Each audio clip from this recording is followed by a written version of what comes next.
संगिनी पिया की 3 मई के एपिसोड में हम लोग देखेंगे कि यहाँ पे सिक्योरिटी बिट्टी के ऊपर बहुत भड़कते रहता है। तो गौरी बोलती है कि मेरी बेटी चोर नहीं है, उसका आज इस स्कूल में एडमिशन हुआ है। आपको कुछ बोलने से पहले देखना चाहिए था कि ये कौन है, क्या है।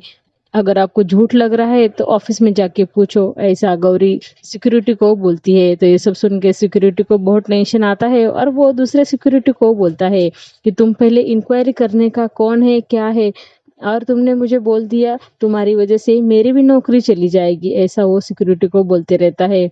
उसके बाद रुद्र बाहर आता है और वो गौरी को और बिट्टी को ढूंढते रहता है। तो उतने में पुष्पा आता है। तो रुद्र पुष्पा को पूछता है कि बिट्टी कहाँ है। तो पुष्पा बोलता है कि मैं उसके लिए आइसक्रीम लाने के लिए गया था, उसको यहीं पे रख के गया था। तो रुद्र बोलता है कि हाँ, मैंने गौरी जी को बिट्टी के पास भेजा था बोलने के लिए एडमिशन हुआ है, शायद इधर ही रहेंगे, ऐसा बोल के दोनों बाहर जाते हैं। तो इधर सिक्योरिटी गौरी की माफी मांगते रहता है। उसके बाद में वो चले जाता है। उतने में वहां पे रुद्र आता है और बोलता है कि ये सबसे बड़ी स्कूल है और यहाँ पे बिट्टी का एडमिशन हुआ है, और उसके हाथ में फॉर्म देता है। फॉर्म देख के गौरी को बहुत गुस्सा आता है और वो फाड़ देती है। ये सब देख के रुद्र एकदम टेंशन में आ जाता है और उसको भी बहुत गुस्सा आ जाता है। उसके बाद यहाँ पे बड़ी माँ बिट्टी के लिए सीरा बनाती रहती है। तो उतने में वहां पे श्वेता रहती है। वो बोलती है कि इतनी अच्छी खुशबू आ रही है, क्या हुआ, आज क्यों बना रहे ये।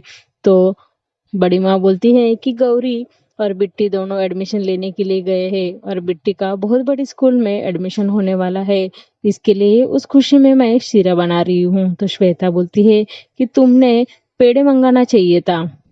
तो बड़ी माँ बोलती है कि हाँ, मैंने चंदू को भेजा है पेड़े लाने के लिए, लेकिन उसका मालूम है ना, वो भूल जाता है, इसके लिए मैंने ये बना के रख दिया है। उतने में वहां पे चंदू आता है और बोलता है मैं भूला नहीं हूँ, मैं लेके आया हूँ। ये सब देख के बड़ी माँ को भी खुशी होती है। तो यहाँ पे हॉल में सब बैठे रहते हैं। उतने में वहां पे रुद्र और पुष्पा आते हैं। तो बड़ी माँ बोलती है कि रुद्र, हुआ ना काम, हुआ ना बिट्टी का एडमिशन। तो वो कुछ भी नहीं बोलता, वहां से चले जाता है। तो यहाँ पे सोहा आती है और वो गौरी को बोलती है हो गई ना तेरी इच्छा पूरी, कियान से बड़े स्कूल में एडमिशन लिया ना, ऐसा वो बोलती है। अब तो तुम बड़े लोगों के बीच में आ गई, ऐसा वो बोलने लगती है। तो गौरी कुछ भी नहीं बोलती। उसके बाद उसको मालूम पड़ता है कि बिट्टी का एडमिशन उस स्कूल में नहीं हुआ। वो बोलती है कि उस स्कूल में एडमिशन नहीं हुआ मतलब तू इससे अच्छे स्कूल में जाएगी क्या, ऐसा वो गौरी को बोलती है। उतने में वहां पे रेवती और मनोरमा भी रहती है, वो भी सब सुनती है। तो ये सब देख के सुहा को बहुत गुस्सा आता है और गुस्से से वहां से वो चली जाती है। तो मनोरमा बोलती है कि इसके पहले कभी घर में झगड़ा नहीं होता था, जब से ये गौरी आई है तब से इसी घर में झगड़ा चालू होता है। उसके बाद वहां पे सुमित भी खड़े रहता है। बातों बातों में सुमित का और नंदा माँ का झगड़ा चालू होता है। तो सुमित बोलता है कि तेरी वजह से मेरी जिंदगी बर्बाद हो गई, ये श्वेता के साथ मेरी शादी करवा के दी, अगर मेरा बस चलता तो मैं इसको मेड भी नहीं रखता, ऐसी है वो, तूने इसके साथ नहीं मेरी शादी लगवा दी और मेरी जिंदगी बर्बाद की। तुझे वो रुद्र का ख्याल है, ये वाली मेड का ख्याल है, उसके बाद में वो बिट्टी का ख्याल है। दूसरों के बारे में तू ज्यादा सोचती है, लेकिन मैं तेरा बेटा हूँ, मेरे बारे में तूने कभी नहीं सोचा, ऐसा वो बड़ी माँ को बोलते रहता है। उसके बाद में वो वहां से चले जाता है। तो यहाँ पे श्वेता को बहुत बुरा लगता है।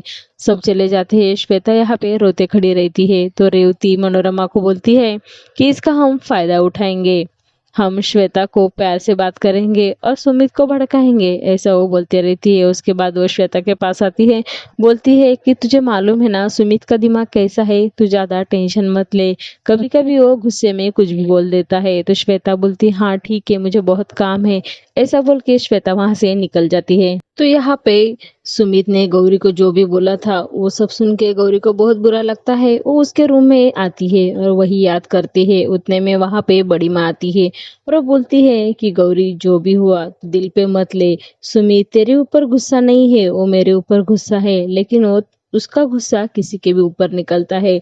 लेकिन एक बता मेरे को, बिट्टी का एडमिशन उस स्कूल में क्यों नहीं हुआ, ऐसा बोलने से गौरी बोलती कि उसका एडमिशन उस स्कूल में हो गया था, लेकिन वहां पे उसको चोर बोले थे, जो भी हुआ था स्कूल में वो सब गौरी बड़ी माँ को बताती है। वो सब सुन के बड़ी माँ को बहुत बुरा लगता है और बोलती है कि तो क्या हुआ, ठीक है जाने दे। तो गौरी बोलती कि नहीं, उसको वो स्कूल में नहीं जमने वाला, इसके लिए मैं बोल रही हूँ कि नहीं, वहाँ पे एडमिशन नहीं करने का है, ऐसा वो बोलती है। उसके बाद बड़ी माँ उसको समझाती है तो गौरी सुनती है, लेकिन वो बोलती कि आपने मुझे बोला था यहाँ पे रहने के लिए, मैं गई नहीं है घर छोड़ के। अभी आप भी मेरी बात मानो, बिट्टी के एडमिशन के बारे में कुछ भी आप बोलो मत। ऐसा बोलने से बड़ी माँ हाँ बोलती है और वहां से वो चली जाती है। उसके बाद यहाँ पे गौरी श्वेता के रूम में आती है। श्वेता वैसी बैठी रहती है, वो बहुत टेंशन में रहती है, उसने खाना भी नहीं खाया रहता है। तो गौरी बोलती है कि ये क्या, खाना तो यहाँ पे वैसे ही पड़ा है, क्या हुआ, आपने खाना क्यों नहीं खाया? तो श्वेता बोलती है कि जब ये खाना खा लेंगे उसके बाद में मैं खाना खा लूंगी। ऐसा बोलने से गौरी बोलती कि नहीं, ऐसा मत करो, आप खाना खा लो। तो श्वेता बोलती है कि मुझे भूख नहीं है।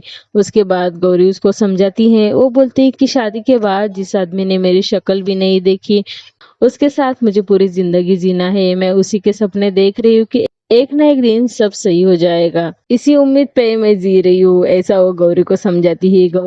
तो यहाँ पे गौरी श्वेता को बहुत समझाती है। उसके बाद में श्वेता बोलती है कि मुझे अकेले रहना है, प्लीज मुझे छोड़ दे। तो गौरी वहां से चली जाती है और श्वेता यहाँ पे एकदम सोच में पड़ी रहती है। उसके बाद गौरी एकदम श्वेता को देखती है। यहीं पे ये एपिसोड खत्म होता है। नेक्स्ट एपिसोड देखने के लिए अभी मेरे चैनल को सब्सक्राइब करो। Thank you.